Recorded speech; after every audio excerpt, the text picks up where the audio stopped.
오늘 예수님께서는 많은 사람들을 고치시고 많은 사람들을 먹이십니다. 그런데 이 장면은 얼마 전에 봤던 것만 같은 장면입니다. 마태복음 14장 13절 이후에 등장하는 보통 오병이어 사건이라고 부르는 이야기가 생각납니다.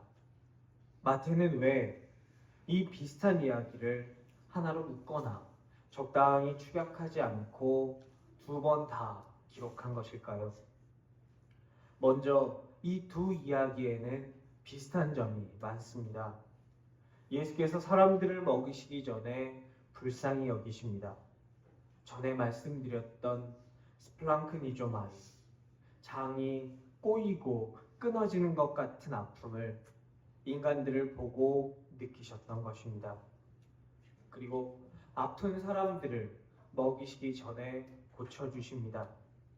고쳐주신 다음에는 사람들을 앉히시고 먹을 것을 주시고 먹을 것을 들고 축사하신 다음 사람들에게 먹이십니다. 두 이야기에는 다른 점도 있습니다. 제일 먼저 장소입니다. 갈릴리 호수는 갈릴리 바다라고 불릴 정도로 큰 호수입니다. 14장에서 사람들을 고치시고 먹이신 그 말씀의 배경이 되는 곳은 유대인들이 주로 거주하는 쪽의 갈릴리입니다.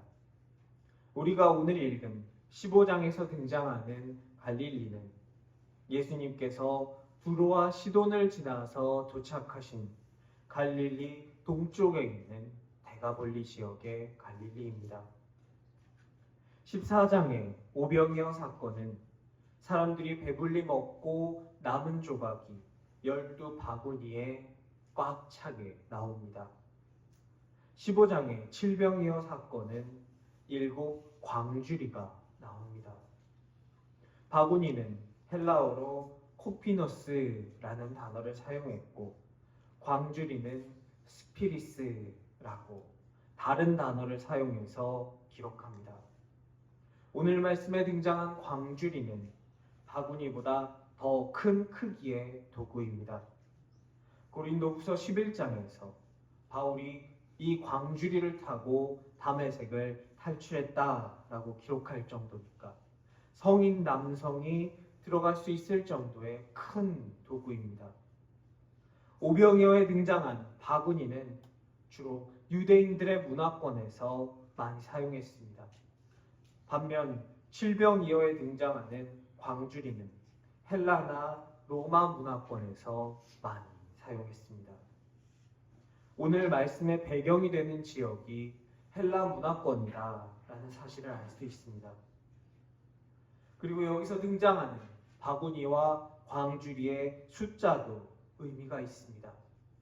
12바구니라고 했을 때 이 12이라는 숫자는 이스라엘의 12지파를 떠올리게 만듭니다. 유대인들의 12지파가 배불리 먹고 남을 만큼 먹이셨다는 의미입니다.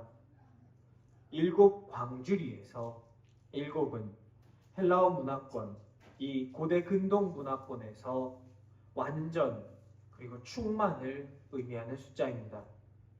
유대인들만 먹이신 것이 아니라 모든 이들, 이방인까지도 불쌍히 여기셔서 완전하고 충만하게 먹이셨다라는 의미입니다.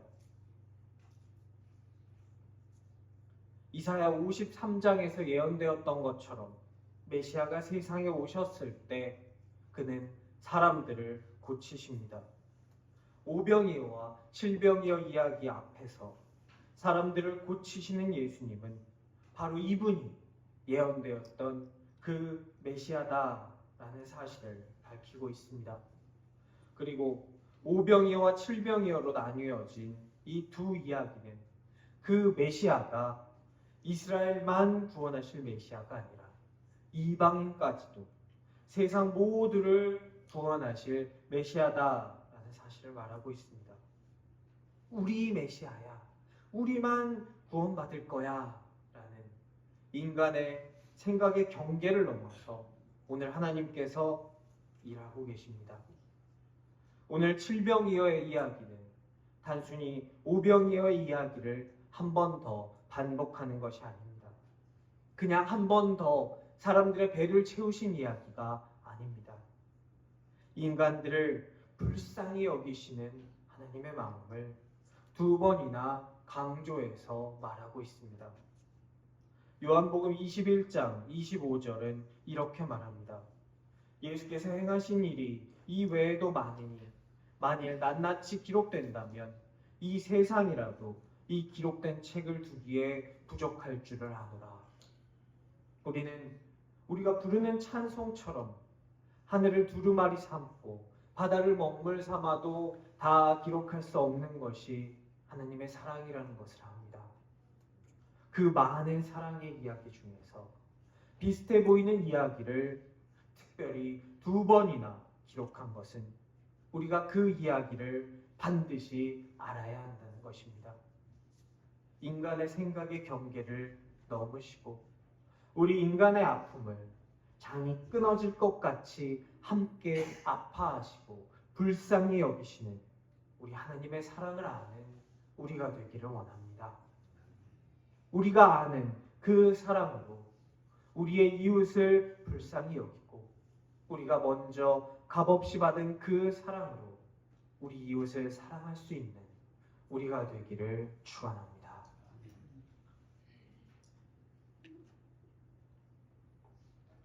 인간은 똑같은 것이 들어가도 그 나오는 것이 다를 수 있습니다. 똑같은 사건을 보았지만 기억하고 받아들이는 것이 다른 사람들이 오늘 말씀에 등장합니다. 요한복음을 보면 오병이어 사건 이후에 사람들은 예수님을 잡아다가 자신들의 정치적인 왕으로 세우고자 했습니다. 제자들은 오병이어의 사건을 그 기적을 보았으나 바로 뒤에서 풍랑이는 바다에서 예수님을 보자 유령이다 라고 말합니다. 물 위를 걷던 베드로는 바람을 보면서 무서워서 빠져갑니다. 이들은 자신들이 바다 위에 있기 직전의 사건, 자신들이 본 것의 의미를 깨닫지 못한 것입니다.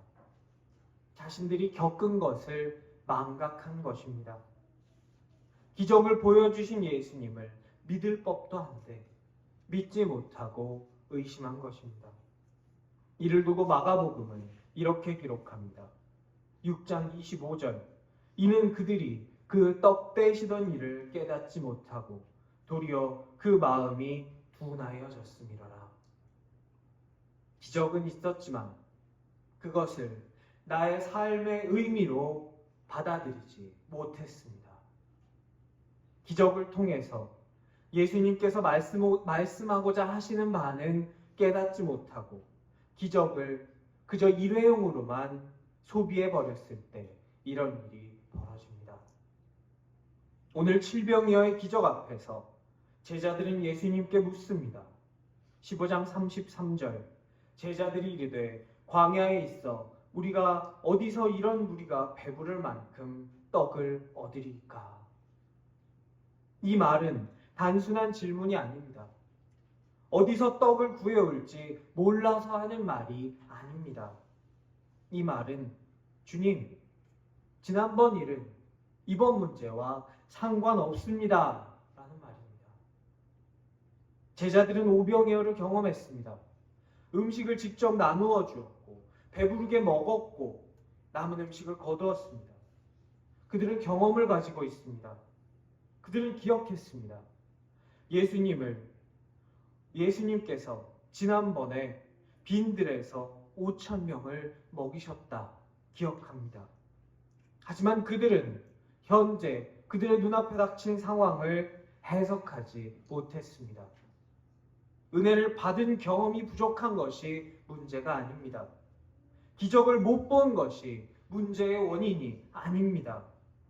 말씀을 듣지 못한 것이 문제의 원인이 아닙니다. 기적과 은혜를 사건으로만 저장하고 나의 삶의 의미로 받아들이지 못한 것이 진짜 문제의 원인입니다. 내가 직접 나눠주고 내가 먹고 내가 남은 것을 거두었지만 내가 은혜를 경험했지만 아직 하나님이 신실하신 하나님이신 것을 아직도 모르는 것이 문제의 원인입니다. 지난번 일이 이번 문제와 왜 상관이 없습니까? 지난번에 5천 명을 충분히 먹이셨던 하나님이 왜 이번에 4천 명은 먹이지 못하실 것이라고 생각합니까? 우리 힘써 하나님을 압시다. 내가 고통 중에 있을 때 우리 하나님이 창자가 뒤틀리는 아픔으로 나와 함께 아파하시며 나를 불쌍히 여기시는 하나님이심을 압시다. 과거에는 나를 먹이셨지만 이번에는 못하시는 하나님이 아니라 언제나 신실하신 하나님이심을 압시다. 그리고 나의 그 알을 나의 삶의 의미로 받아들입시다. 그래서 새로운 문제 앞에 섰을 때 나의 신실하신 하나님을 기억합시다. 단순히 과거에 있던 일을 떠올리기만 하는 것이 아니라 우리가 길가를 기억하는 것처럼 현재 선택을 바꿀 수 있는 힘이 되도록 기억합시다. 알고 기억하며 하나님이 내 삶을 이끌어 나가시는 힘이 되게 하는 삶을 사실 수 있기를 간절히 축원합니다. 우리는 늘 은혜를 경험하며 삽니다. 하지만 과거의 은혜를 현재 불안 앞에서 잊어버릴 때 우리에게 위기가 찾아옵니다. 사무엘상 13장에 등장하는 사울의 경우처럼 말입니다. 사울은 그의 승리와 그의 왕됨이 오직 하나님께 달려 있음을 경험했습니다. 하지만 블레셋과의 전쟁이라는 불안 상황 앞에서 그는 은혜를 잊었습니다. 은혜가 사울의 삶에 의미가 되지 못했기 때문입니다. 은혜가 삶의 의미가 되지 못했을 때 나의 삶에 위기가 찾아오고 나의 삶은 모래 위에 지은 집처럼 됩니다. 출애굽기 16장에서 이스라엘은 애굽에서 탈출하여 약속의 땅으로 향합니다. 그들은 하나님께서 홍해를 말려서 그들로 하여금 마른 땅을 밟고 건너게 하신 것을 직접 보았습니다. 직접 건넜습니다. 그들은 보았습니다. 세계 최강, 최첨단 장비를 가진 바로의 군대를 하나님께서 홍해 바닷속에 수장시키시는 것을 보았습니다. 그들은 은혜를 풍성히 경험합니다. 하지만 그들은 광야에서 하나님을 원망합니다. 물이 없다고 원망하고 음식이 없다고 불평합니다. 애굽 땅에서 고기 까마 곁에서 배부르게 먹었을 때가 좋았다라고 말합니다. 그들은 노예의 기억은 지우고 구원의 하나님의 입을 틀어막습니다. 그들은 선택적으로 기억했습니다. 그들이 받은 은혜를 의도적으로 재해석했습니다. 그들의 기억은 그들의 오늘을 살아냈는데 아무런 영향도 주지 못했습니다. 그들의 선택되고 왜곡된 기억은 오늘을 감사가 아니라 불평으로 살아가게 했습니다. 내가 은혜를 나의 삶의 의미로 받아들여지지 않고 내가 은혜를 기억하려 하지 않았을 때 나의 삶은 불평과 원망과 불안으로 가득 차게 됩니다. 마치 광야에서 이스라엘이 그랬던 것처럼 말입니다. 광야에서 이스라엘은 걱정합니다. 나 여기서 목말라 죽으면 어떡하지? 나 여기서 굶어 죽으면 어떡하지? 내가 왕년에 애굽의 가마 옆에서 고기 좀 씹어봤는데 내가 다시는 그거 못 누리고 그냥 이러고 살다 죽으면 어떡하지? 그들은 하나님의 신실하심을 누구보다도 많이 느꼈지만 그것을 삶의 의미로 이끌어내지 못했습니다. 결국 그들은 마사와 무리바에서 죽고 시내산에서 죽고 광야에서 다 죽게 됩니다. 그들이 왜곡해서 기억하고 입맛에 맞게 잘라서 이해하는 그들이 만들어낸 어떤 무언가의 모습을 원망하면서 죽게 됩니다. 그것은 어떤 무언가일 뿐 절대로 하나님일 수 없습니다. 마치 마태복음 25장에서 한 달란트 받은 종이 자기의 주인을 굳은 사람으로 잘못 이해하고 결국은 바깥 어두운 데로 내쫓겨서 슬피 울며 이를 가는 모습처럼 말입니다. 성경에는 이런 종류의 사람들만 등장하지는 않습니다. 하나님의 마음에 합한 사람은 이들이 갔던 길과 다른 길을 선택합니다. 블레셋이 쳐들어왔습니다. 골리앗이라는 거인이 블레셋 맨 앞에 서서 이스라엘의 하나님을 모욕하고 있습니다. 이스라엘의 모두가 심지어 왕까지도 그 골리앗을 보고 두려워합니다. 하지만 똑같은 상황에서 다윗은 그 상황을 다르게 해석합니다. 사자와 곰이 양의 새끼를 물어가면 나는 그것들을 쳐서 양을 구했다. 하나님께서 나를 사자의 발톱과 곰의 발톱에서 건져내셨다. 그러므로 나를 저 블레셋 사람의 손에서도 건져내실 것이다. 아멘. 다윗은 과거에 있던 하나님의 개입하시는 은혜를 현재의 판단의 근거로 사용했습니다. 다윗은 은혜를 경험했고 그것을 기억합니다. 그 은혜를 나의 삶의 의미로 받아들입니다. 그리고 오늘 다윗은 골리앗이라는 문제 앞에 서 있습니다. 다윗은 자기의 기억으로 자기 눈앞에 있는 문제를 해석했고 선택합니다. 다윗은 하나님을 모욕하는 골리앗을 쓰러뜨렸고 하나님의 마음에 합한 자가 되어 왕이 됩니다. 이것이 믿음입니다. 우리는 은혜를 경험했음에도 재정 문제 앞에서, 관계의 갈등 앞에서, 인간의 한계 앞에서 여전히 불가능을 말합니다. 우리가 광야에 있는데 어떻게 떡을 구합니까? 우리 예수님께 반문합니다. 지난번 일은 이번의 일과는 상관이 없다 생각합니다. 그래서 그저 내가 처한 문제 앞에서 두려워하고 불안해합니다. 무엇이 불안합니까? 나의 실패, 나의 손해, 내가 틀리게 되는 것을 불안해합니다. 사울이 사람들의 눈만을 의식하여 왕인 내가 실패하면 어떡하지? 실패해서 내 체면을 구겨서 왕권이 약화되면 어떡하지? 이것만을 걱정하는 것처럼 말입니다. 이 걱정은 내 손에 든 것을 놓칠까봐, 잃어버릴까봐 하는 걱정입니다. 사울이 손에 든 이것이, 내가 지금 손에 쥐고 있는 이것이 언제부터 내 것이었습니까? 내가 손에 고작 한 줌도 안 되게 쥐고서는 잃지 않으려고 아등바등하는 그것이 진정으로 나의 힘으로 얻은 것이 맞습니까?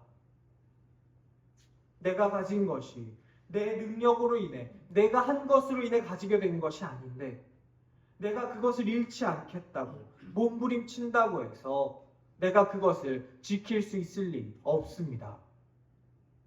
진정한 삶의 위기는 내가 은혜를 기억하지 못하는 데에서 옵니다. 은혜를 나의 삶으로 받아들이지 못할 때, 은혜를 선택적으로 왜곡시켜서 기억할 때, 그때 나의 삶에 진짜 위기가 다가옵니다. 오늘 예수님은 제자들에게 물으십니다. 너희에게 떡이 몇 개나 있느냐? 너희는 지난 오병이어의 일을 기억하느냐? 그것이 너희의 삶의 의미가 되었느냐? 너희의 삶의 의미를 통해서 오늘을 해석하고 그 해석을 통해 너의 삶을 선택하면서 살고 있느냐? 묻고 계십니다. 새해 첫 번째 주일입니다. 나의 삶의 경험을 기억하고 해석하여 다윗과 같은 선택을 하는 사람, 하나님의 마음에 합당한 사람 되시기를 우리 주 예수 그리스도의 이름으로 간절히 축원합니다.